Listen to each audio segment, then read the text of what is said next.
It's June, and thus it is time to talk about May and the games both acquired and played therein.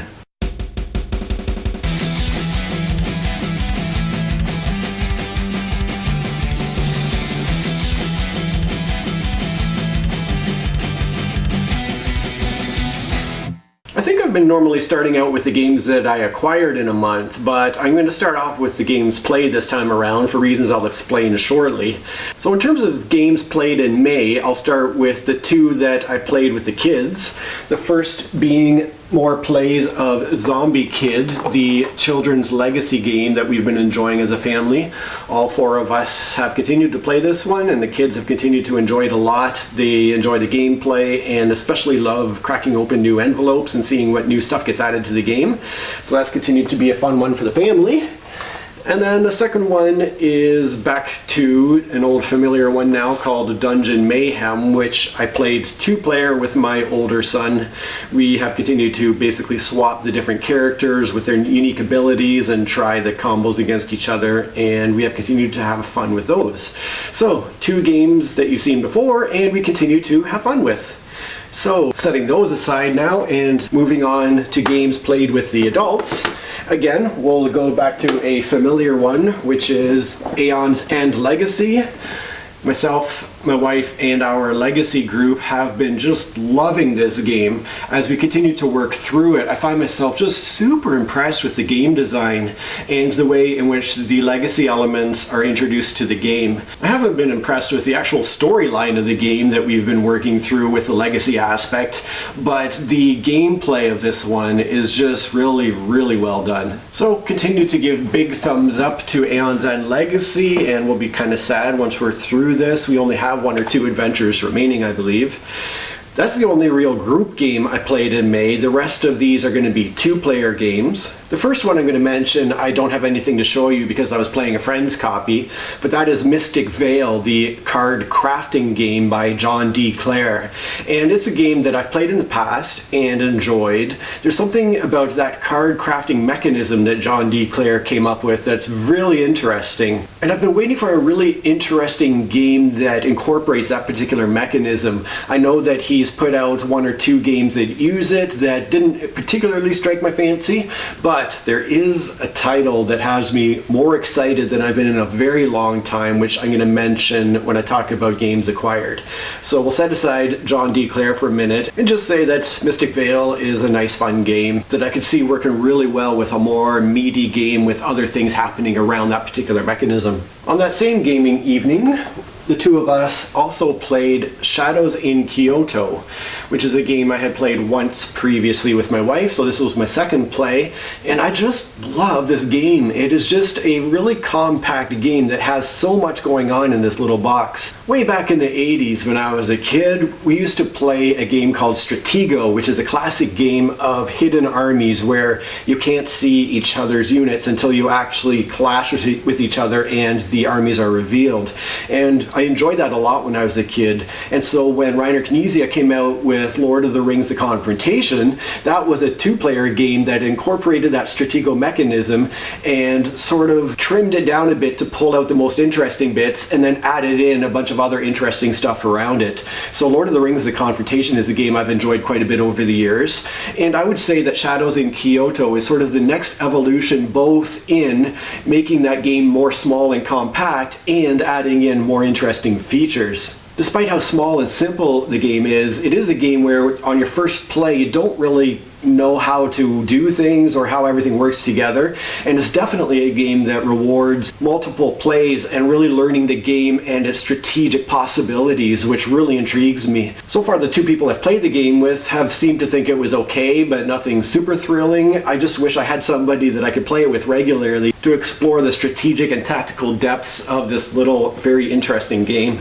Now, I did have a second two-player gaming evening with the same friend who happens to be my primary gaming partner other than my wife, and the two of us started off with a game of The Quest for El Dorado, along with the Heroes and Hexes expansion, which I had tried at least a part of the expansion with my son the previous month. So because I was kind of nervous about the negative impacts of the Hexes portion of the expansion, I had sort of house ruled and simplified that Hexes portion, where the curse spaces basically only had players drawing curse cards to take up the room in their deck. But we ended up finding that that wasn't really much of a punishment, because there are ways you can take those out of your deck again.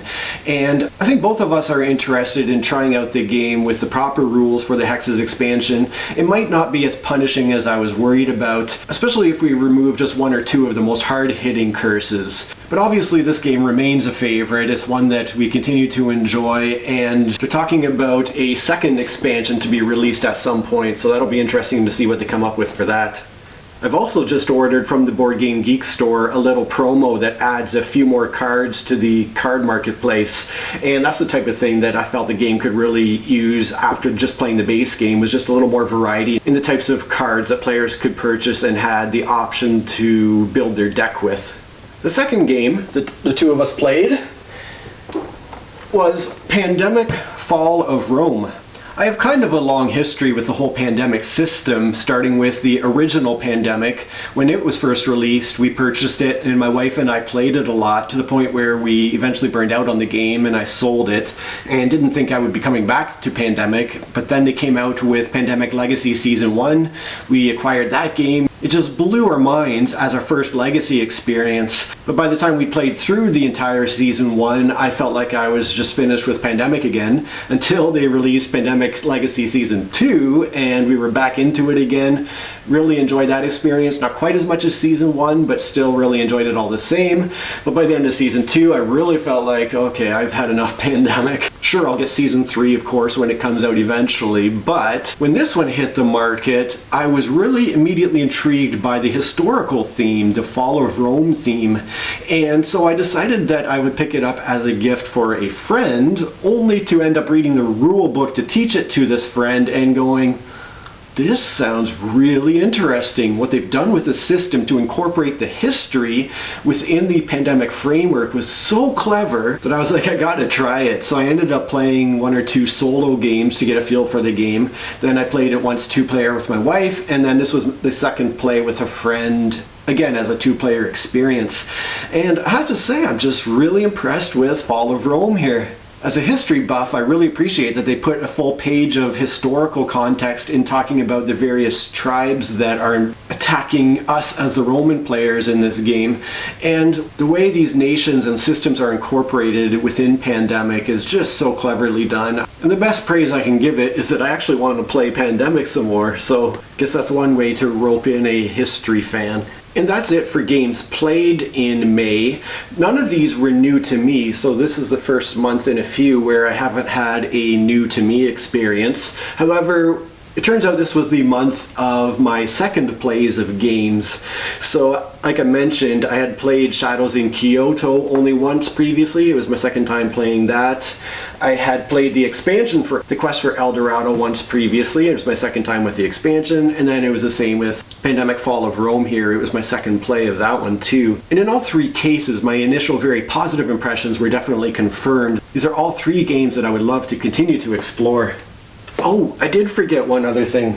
I did continue to play Magic the Gathering with my Magic friend. And so again, I guess this is the second month I've been playing Magic now. For my April list, I mentioned that I had just started to dive into the whole aspect of deck building, and oh boy, did I ever go crazy in the month of May with the deck building aspect. I ended up creating 7 unique decks, each with different themes and core mechanisms, and just the fun of being able to craft your own decks and try them out against established decks was just super thrilling for me. So it was the first month where I did get to play decks that I had created, and I did have varying amounts of success with decks. Some of them were beaten, some of them ended up being being winning decks. And overall, it was just incredibly fun. I've gone from my initial first impressions of sort of a lackluster draw card, play card type of game to one where I can now create the whole strategy of the game beforehand and bring it into the game and see how it plays out. So as I go into the games acquired portion of the video, I will say that after a lot of big acquisitions in March and April, I didn't end up getting anything new for May other than sealed Magic packs. Yes, that addictive excitement of opening booster packs and seeing what cards you end up with definitely sunk its hooks into me. So along with the couple hundred cards I got for my birthday, I was able to add the new stuff I bought in and put them all together to create those decks. Another thing that prompted me to pick up some booster packs was the fact that the War of the Sparks set came out, and along with that, with each purchase of a 15 card booster pack, there was a Planeswalker in every single pack that you purchased. So I thought, well, if I'm going to be making all these decks, all of a sudden it's super easy to have a Planeswalker with every single deck I build if I just pick up the same number of booster packs as I have decks to put them in. So clever move, WizKids. Way to get me to buy booster packs by sticking Planeswalkers in all of them. But in terms of acquisitions, that was it for May. I was given for my birthday at the end of April a gift certificate to my local gaming store, and I've been holding on to that, waiting for something special to come up. I was toying with the idea of picking up the second edition of Mission Red Planet. It's a game that I had picked up for one of my brothers for his birthday years ago, and I had played it the one time and thought it was an okay game, but I did have a bit of an issue with sort of the randomness and the chaos and the messing up of plans aspect of the game, so I didn't quite enjoy it enough to get a copy for myself. But when I saw the second edition, and especially the new physical components of the game, and just how very cool they've made the game look, it got me rethinking acquiring the game just as a kind of silly, fun, not super serious game experience. But I didn't jump on that right away. I decided to sort of hang on to that and keep looking around. The final thing I'm going to talk about here, and the reason that I saved this portion for the second half of the video, is because I wanted to talk about Mystic Vale first, and the fact that John D. Clare is coming out with a game that has me super excited. So this game, which is due to be released probably in 2020, or at least is going to be hitting Kickstarter hopefully next year, is called Dead Reckoning. If I could have asked somebody to design a game specifically for me, this would be it. First of all, it is a pirate theme, which immediately is exciting and interesting. It's also a game of exploration, I guess, finding different islands and discovering treasure on the islands. And I do really enjoy games that are about exploration and the excitement of discovery that goes along with that.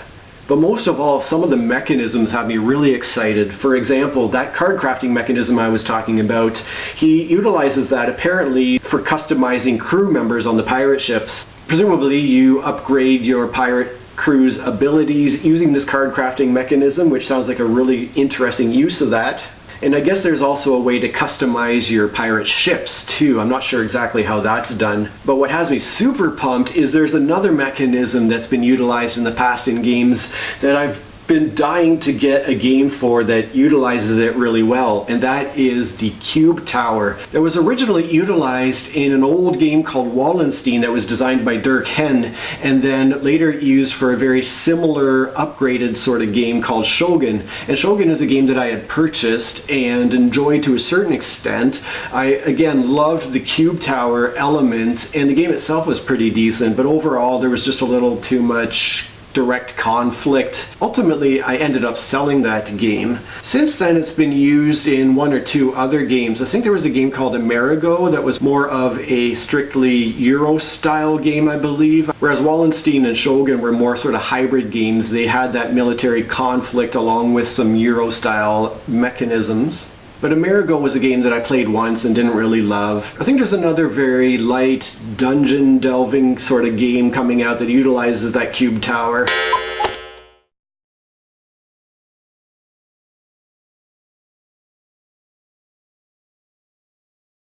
But this one is finally a game where I'm like, yes, at last a game is coming out that excites me, that utilizes this, I guess, for the combat between players. So that is something that has me super pumped. And the icing on this beautiful, delicious cake is the fact that apparently this is all wrapped up in a saga system where you play over multiple plays, you discover and unlock new information and new content to add to the game, much like a legacy style game, but without the permanent alterations, which I guess is along the lines of a campaign game perhaps.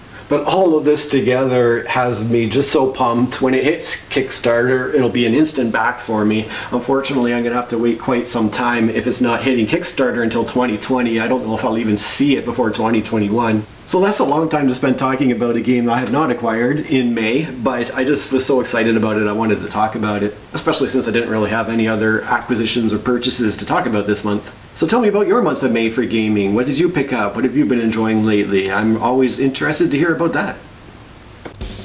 Holy cow, you made it to the end of this video! That really does mean a lot to me. The other thing that means a lot to me is if you would give it a thumb up or subscribe to my channel, or maybe share this video with one person that you think would enjoy it. Cheers! So let's jump into the games I played in May.